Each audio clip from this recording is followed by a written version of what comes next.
Good Friday morning, everyone. Happy St. Patrick's Day to everybody out there. In today's weather forecast, we'll be covering more severe weather today across the Gulf Coast, followed by a huge cold blast taking over, especially centered across this weekend on Saturday the 18th and Sunday the 19th. And then another big storm is possible into next week with more heavy rain, snow, spring-like temperatures, and possibly a severe weather outbreak. We'll go over those details later on in this video. If you guys are not yet subscribed to the YouTube channel, hit the subscribe button down below so you don't miss out on all of my daily weather forecast updates each and every morning at 9 a.m. on this channel. Again, we're just approaching 25,300 subscribers, so please subscribe down below, everyone. You get detailed weather forecasts on this channel. And also, guys, press that like button as well, that thumbs up button. It helps to get all of this weather information out to as many people as possible. I would love to get 1,000 likes on the video today. Thank you guys so much for liking my videos. I definitely appreciate it. But going back to yesterday, we did see some severe weather across the deep south into the southern plains here, mainly a hail risk with a lot of these storms with a lot of damaging winds. Actually, we have 0 reports of tornadoes as of this morning. 13 wind reports. We have 49 hail reports, with 9 of those being of 2-inch in diameter or larger, so over golf ball size, for a total of 62 severe weather reports from yesterday on Thursday, March 16th. But as we go into today, we have another risk for severe weather, this time farther east here and along the Gulf Coast here, especially from New Orleans through Hattiesburg, Mississippi there, the Mobile region, and then getting over here into Pensacola and Panama City, Florida. That's what that slight risk of severe storms. And what this risk will bring is the chance for 60-mile-per-hour winds, especially in this green and yellow shaded area, again, along the immediate Gulf Coast here from the New Orleans region over into northwest Florida. We also have a little area here of a 2% shading of an isolated tornado or two, especially into northwest Florida, so Pensacola over here and into Panama City. Do be watching out for the tornado threat later on today. And in all areas, less than 5% for the large hail risk. We won't have a lot of time to build up the energy or the instability needed for thunderstorms to support large hail. So again, mainly just a damaging wind and isolated tornado threat later on today. So ahead of that cold front, we're going to see dew points rising into the 50s and 60s. That's where you see these yellows and oranges out ahead of the front. Those dew points will support here some thunderstorms, but behind that front, look at how the dew points crash into the 20s, 30s, and 40s back here across the lower Mississippi Delta region as we get in towards the noon time frame. And this really clears all of the southeast. We'll be cooling down and drying out across portions of the southeast going into Saturday. These dew points will be dropping into the 20s for many of us all across the Gulf Coast and the Carolinas as we get into Saturday by noontime. So tracking the thunderstorms at noon, we have a line of storms moving through the Birmingham, Tuscaloosa region, down through portions of southern Mississippi, and then entering in to the New Orleans region. A few of these, especially with southward extent here across southern Mississippi, southern Alabama, and portions of southeastern Louisiana, by noontime could be posing a risk for damaging winds, maybe some small to medium-sized hail, and even some isolated tornadoes. We'll watch out for that. That will continue to press eastward at 6 o'clock on Friday. The radar looks a little bit more ominous here up toward the Atlanta metro area and into the Carolinas than it actually will be. I think we still could have some stronger thunderstorms, but I think this will mainly be for heavy rainfall and the frequent lightning farther up to the north. Farther south, though, into northwest Florida, southeastern Alabama, and extreme southwestern portions of Georgia. By 6 o'clock, we still have to be watching out for those severe thunderstorm warnings and those tornado warnings as we have some severe weather possible there. Then as we get into 6 a.m. on Saturday, we'll see the front start to clear off the east coast here, off the eastern side of the Carolinas, and that will kind of move down toward Florida and kind of stall out a little bit across northern Florida and produce a lot of heavy rain throughout the day on Saturday. In fact, a lot of these areas into northern Florida, southern portions of Georgia here from near the Savannah, Georgia area, near Jacksonville here and back toward Tallahassee, We'll be seeing over an inch, possibly up to 2 inches of rainfall through the day on Sunday. Another swath of heavy rainfall back here across Louisiana, southern Mississippi near the Jackson region, and then getting up just south of the Birmingham, Tuscaloosa regions. A lot of those areas could see a swath of about 1 to 2 inches of rain going through Sunday the 19th. And this will pose a risk for flash flooding. The Weather Prediction Center does forecast a marginal risk for flash flooding here for much of the western Carolinas through the Atlanta metro area here into north central Georgia. That extends farther south towards portions of Alabama, Mississippi, Louisiana, and northwestern Florida here today into tomorrow into Saturday. And then that pushes farther south with the training thunderstorms moving over the same areas here across coastal Georgia, getting into northern Florida as we move into the day on Saturday and into Sunday. So do be watching out for that. But over the past 24 hours, we did see a little bit of some snow up here across the upper Midwest, like we've seen all winter long. A lot of the snow events have been farther up to the north here, and we've actually seen a few inches of snow just west of the Twin Cities. There was a few communities up here into central Minnesota that did receive up to 5 inches worth of snow, so definitely some shoveling and snow blowing going on across the northern plains and the upper Midwest from this system over the past 24 hours. But all that snow is exiting the United States and into southeastern Canada. By noon today, it's going to be snowing with moderate snow bands up here into much of southern Ontario and southern Quebec. It's going to be snowing across a lot of these areas with rain farther south. So the mid-Atlantic, it'll be more of an unsettled day for you. And again, of course, we have the severe weather farther to the south. And then at 9 o'clock, all that snow will continue here across the Thunder Bay region up here into Ontario, farther east, just near and north of Montreal. Some definitely seeing some moderate snow bands, but it's all rain for the most part in towards the northeast. In exception to northern Maine, we may see a few inches of snow flying there going into 9 o'clock this evening. That system will slowly start to exit our view here into the eastern Canadian provinces by noon on Saturday. Maybe some lingering lake effect snow showers with some additional accumulation through the day on Saturday and into Sunday morning, especially across the Buffalo region, and then on up there towards Syracuse, New York. But other than that, we're going to be quieting down with this system going in towards the late portion of this weekend. So additional snow accumulation from now through Sunday on March 19th.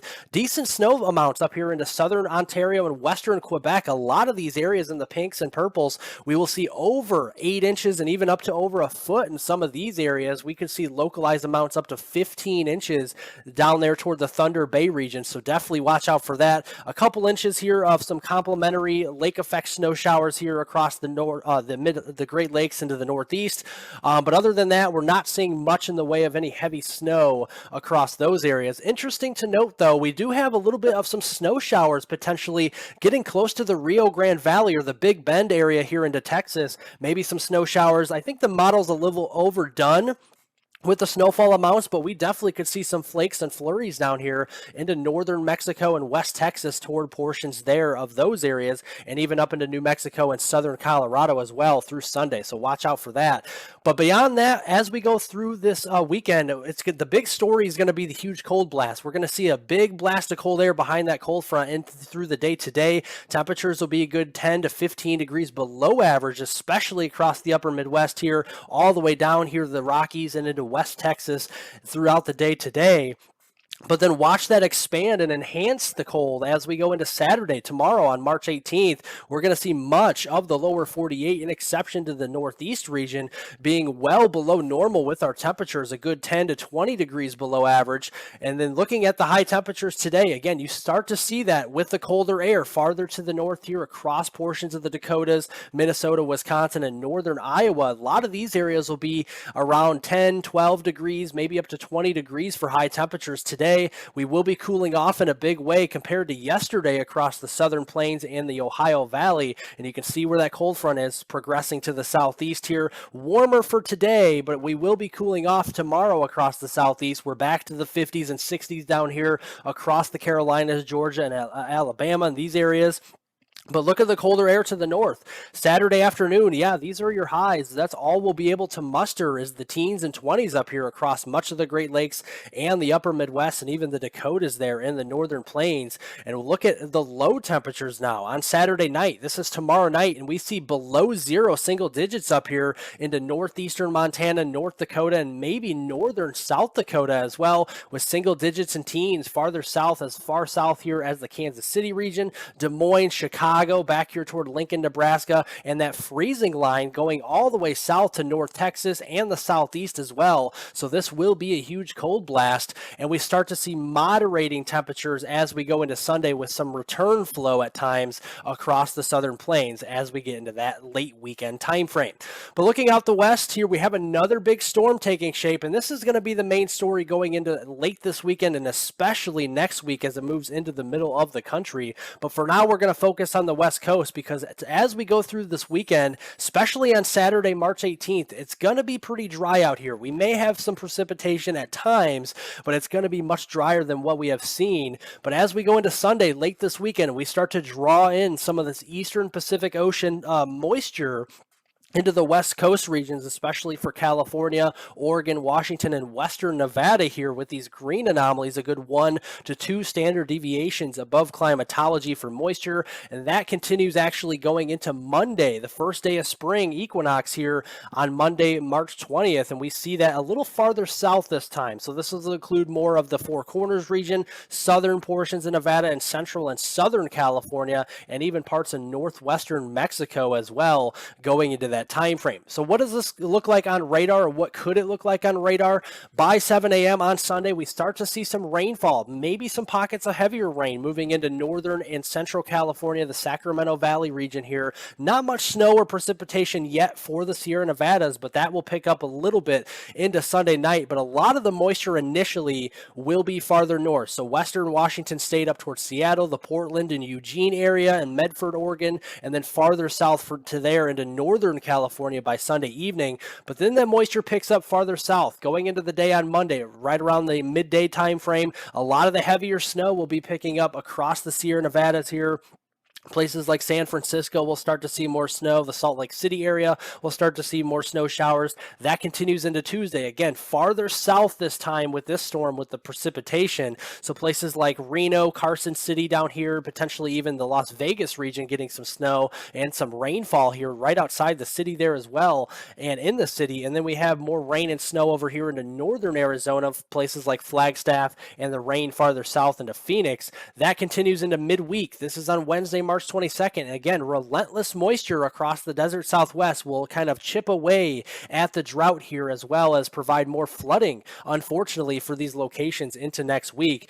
Looking at the total rainfall accumulation from now through the middle of next week. So this goes from now through Wednesday, March 22nd. And anywhere in the coastal portions of California here, really the west coast of the United States, from western Washington state down through western Oregon and coastal California, we'll be seeing at least 1 to 2 inches of rain, with even some areas getting over 2 inches of rain through that 5-day period or so. And again, we have all that heavier rain across the southeast as well with that cold front today.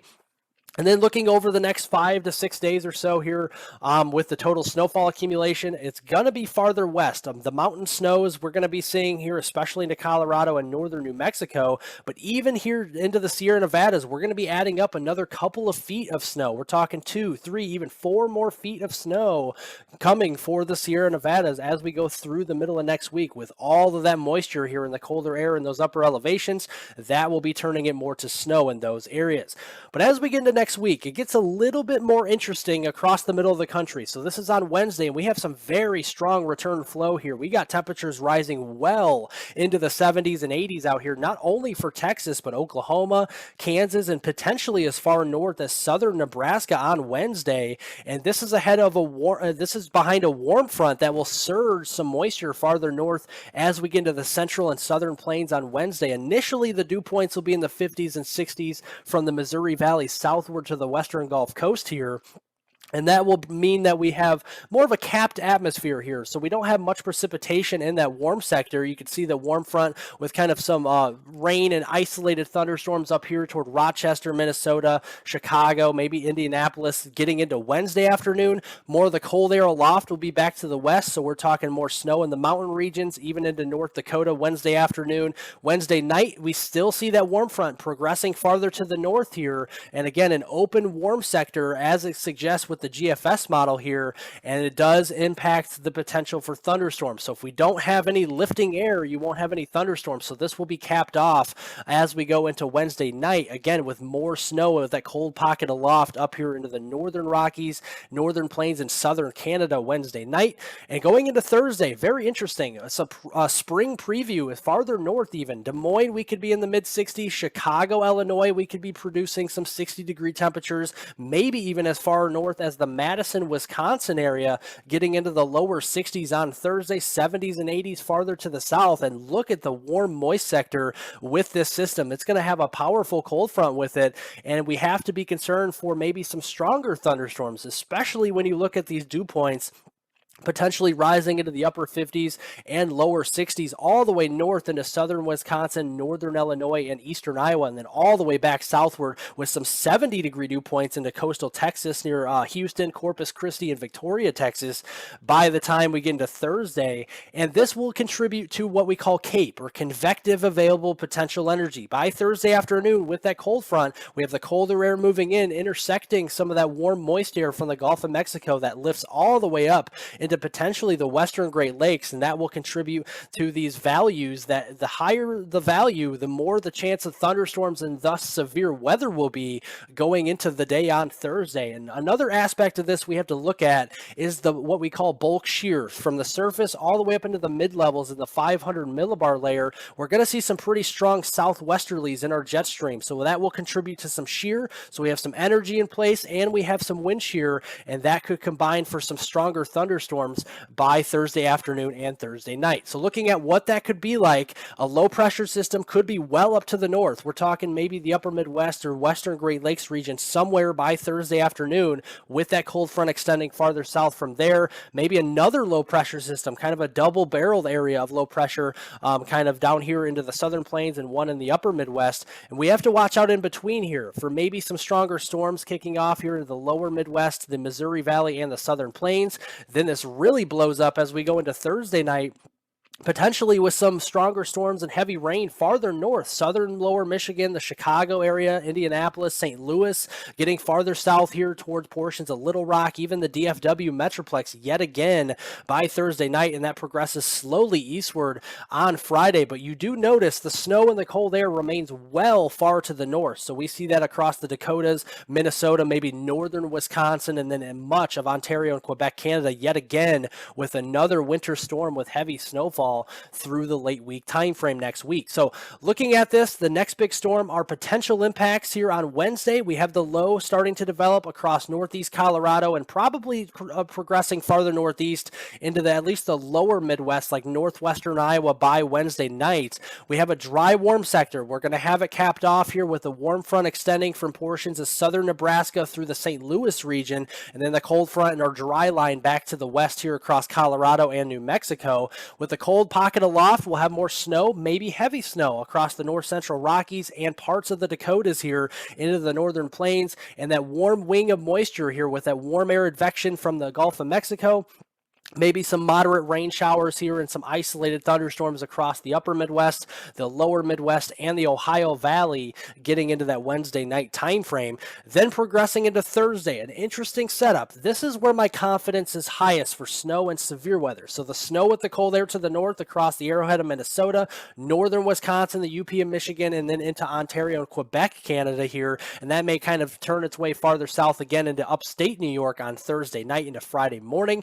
But then with with the warm sector going all the way up to near Green Bay potentially, or Detroit, the Kalamazoo region, and that cold front extending from the upper Midwest through central Iowa all the way south to central Texas, there is a zone we have to watch for not only heavy rain, but possible severe weather. And this is where my confidence right now is highest for severe weather. And I think from central Illinois all the way southwestward toward northeast or north Texas will likely be the zone we'll have to watch for severe weather. Again, I will be changing this here coming up with more information that comes in as we get closer, so stay tuned to this forecast.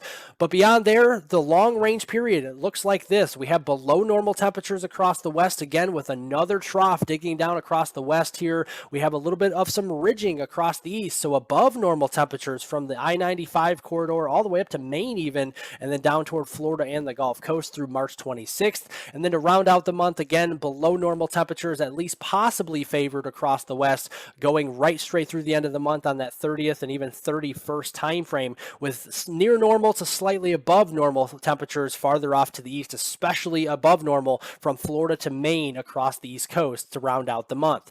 Well, thank you guys so much for watching. I definitely appreciate it. As always, like the video if you like down below by pressing the thumbs up button. Leave any comments, questions, and concerns below. I'll get to those later on today. Subscribe to the YouTube channel if you're new, and hit the notification bell to get all of my daily weather forecast updates on this channel. Have a great St. Patrick's Day, everybody, a great weekend, and I will see you all in the next video.